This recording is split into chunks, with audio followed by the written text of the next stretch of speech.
मलिका furniture, मियारी furniture का दूसरा नाम मलिका फर्नीचर। बरसा बरस से आपकी खिदमत करने वाली शख्सियत फारूक अशरफ की पेशकश मियारी आला और बेहतरीन क्वालिटी का हस्ब इस्तिताअत भी जहेज का मुकम्मल फर्नीचर सेट 20 साल वारंटी कार्ड के साथ हासिल कीजिए।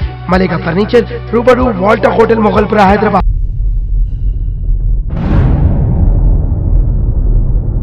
पुलिस का जुल्म सहाफ़ियों पर। जहां एक तरफ तेलंगाना में फ्रेंडली पुलिसिंग के नाम पर आवाम को अपने तरफ राग़िब करने की कोशिश की जा रही है, तो दूसरी जानिब सहाफ़ियों पर जुल्म। ये तेलंगाना पुलिस की फ्रेंडली पुलिसिंग का नतीजा। आखिर ये दोहरा रवैया क्यों? पुलिस पर एक सवालिया निशान। टास्क फोर्स सब इंस्पेक्टर ने सहाफ़ी पर किया हमला। शहर हैदराबाद के नामपल्ली के पास टीचर्स यूनियन के धरने का कवरेज करने के लिए एक खानगी टीवी चैनल के रिपोर्टर वहां पहुंचे और इस बीच टास्क फोर्स पुलिस के सब इंस्पेक्टर तिम्मप्पा ने अपनी हदों को पार करते हुए सहाफ़ी को ज़दकोब किया और गुंडा नासिर की तरह सरेआम पिटाई भी कर दी। इस सहाफ़ी को शदीद ज़दकोब किया गया। टास्क फोर्स पुलिस के सब इंस्पेक्टर तिम्मप्पा शायद गुंडागर्दी पर उतर आए हैं। इस वाक़े के बाद Hyderabad city commissioner of police M Mahendra Reddy ने फौरी तौर पर टास्क फोर्स के सब इंस्पेक्टर तिम्मप्पा को हेडक्वार्टर्स मुंतकिल करने के अहकाम जारी कर दिए। मज़ीद तहक़ीक़ात जारी है। Bureau report INDtoday.com।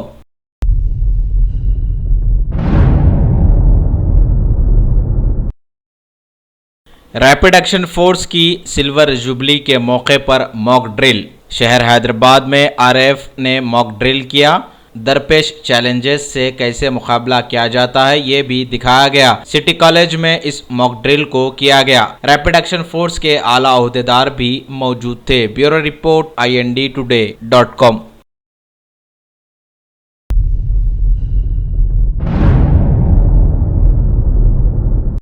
Apollo hospital की जानिब से तीसरे एडिशन कैंसर कॉन्फ्रेंस का हुआ आगाज। इस एडिशन का इफ्तिताह रुकने पार्लियामेंट निजामाबाद के कविता ने किया। इस मौके पर दीगर भी मौजूद थे। Bureau report INDtoday.com।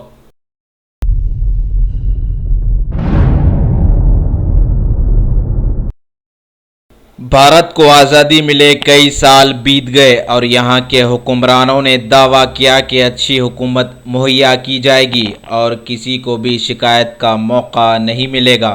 लेकिन जब मामलात में अंदर जाकर देखा गया तो जमहूरियत के हुक्मरान हकीकी मानों में बादशाह बन गए हैं। हल्के असम्बली ज़हीराबाद में महकमे बरक़ी की लापरवाहियाँ उरूज पर। हल्के असम्बली ज़हीराबाद में बल्दी हुदूद में कुछ दिनों पहले भी INDtoday.com ने महकमे बरक़ी की लापरवाहियों को दिखाया गया था कि किस तरह बरक़ी का खंबा सड़क के बीचों बीच नस्ब है और मजीद ऐसे कई जगहों पर भी देखा गया है। वार्ड नंबर 11 में भी सड़क के बीचों बीच बरक़ी के खंबे नस्ब है। मज़े की बात यह भी है कि बरक़ी खंभों को देखते हुए CC रोड भी डाली गई। शायद ये खंबे इन्हें भी नजर नहीं आए होंगे। महकमे बरक़ी में दिन ब दिन लापरवाहियां उरूज पर हैं। मुकामी अफराद ने बताया कि इस बल्दी वार्ड से TRS पार्टी के काउंसलर नेताराम हैं। इन्हें भी कई बार शिकायत की गई लेकिन काउंसलर नेताराम भी बेबस नजर आए। जराए के मुताबिक मुकामी काउंसलर नेताराम पर इल्ज़ाम है कि यहाँ पर कोई तरक्याती काम नहीं करवाए। अगर करवाते होते तो इस बरक़ी खंभों को पहले हटा दिया जाता था, लेकिन मुकामी काउंसलर ने ऐसा नहीं किया है। अब देखना होगा कि महकमे बरक़ी के ओहदेदार और मुकामी काउंसलर क्या कर पाते हैं। ये तो आने वाला वक्त ही बेहतर बता सकता है। Bureau report INDtoday.com।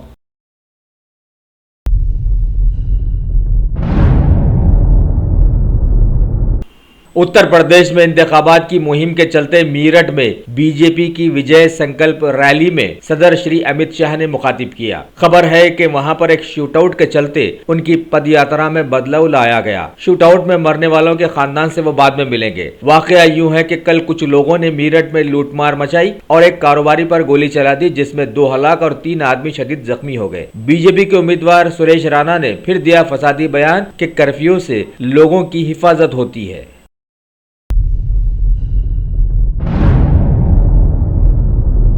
Uttar Pradesh में अमेठी और रायबरेली की सीटों पर कांग्रेस और समाजवादी पार्टी में अभी तक कोई फैसला अमल में नहीं आया है, जबकि बातचीत का दौर जारी है। देखना है आगे क्या होता है।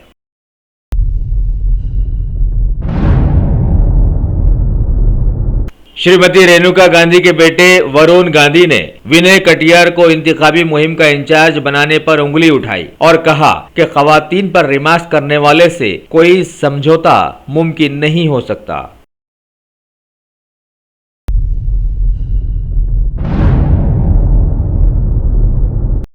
मोहतरमा सोनिया गांधी के दामाद रॉबर्ट वड्डेरा के एक ट्वीट पर मरकजी वजीर श्री किरण रिजिजू ने कहा, वड्डेरा हमेशा से ही कांग्रेस के तर्जुमान रहे हैं, जिसे सारा मुल्क जानता है।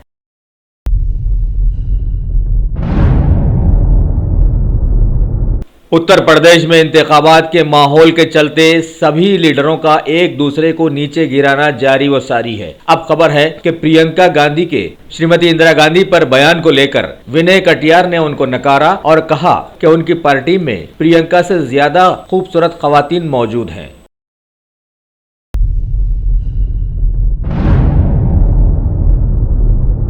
बीजेपी के कुछ चुनिंदा एमपीएस को हमेशा से ये आदत सी रही है कि वो फसादी बयानात देते हैं। बीजेपी के शोहरत याफ्ता एमपी योगी आदित्यनाथ ने अब बयान दिया है कि वो अमली तौर पर एंटी रोमियो ब्रिगेड तैयार करने वाले हैं, जो कि खवातीन से छेड़छाड़ पर कार्रवाई करेगा। उधर अयोध्या में कुछ आम लोगों ने जारी किया अपनी खास मांगों वाला एक खत, जो कि ये बताता है कि वो कौन से उम्मीदवार को चुनेंगे।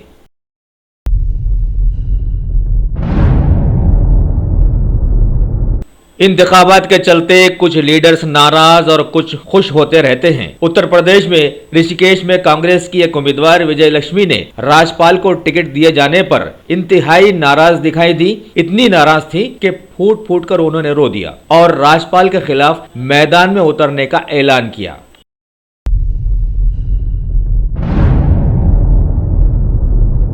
भारत की आजादी के सिपाही मशहूर जमाना श्री अन्ना हजारे काफी दिनों से चुप रहने के बाद अब उन्होंने अपनी खामोशी तोड़ी और कहा कि सभी सियासी पार्टियों के चंदे की जानकारी मुल्क को देना लाजमी हो सकता है या होना चाहिए, जिससे सही मानों में काले धन पर रोक लगेगी। अब देखना सब लोग उनकी बात पर कितना अमल करते हैं।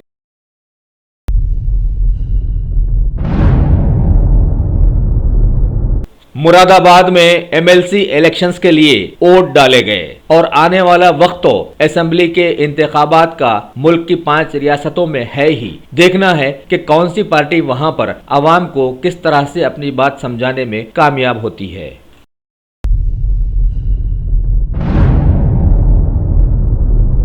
काती गिरफ्तार अनुभव मित्तल के ताल्लुक से ये बात मशहूर है कि वो मशहूर हस्तियों से एड्स करवाया करता था, जिसमें खूबसूरत हसीना सन्नी लियोनी भी शामिल है। इस तरह से लोग उसके घपले के शिकंजे में आ गए। मगर मजे की बात तो ये दिखाई देती है कि उसने सियासी पार्टियों को भी मात दे दी है।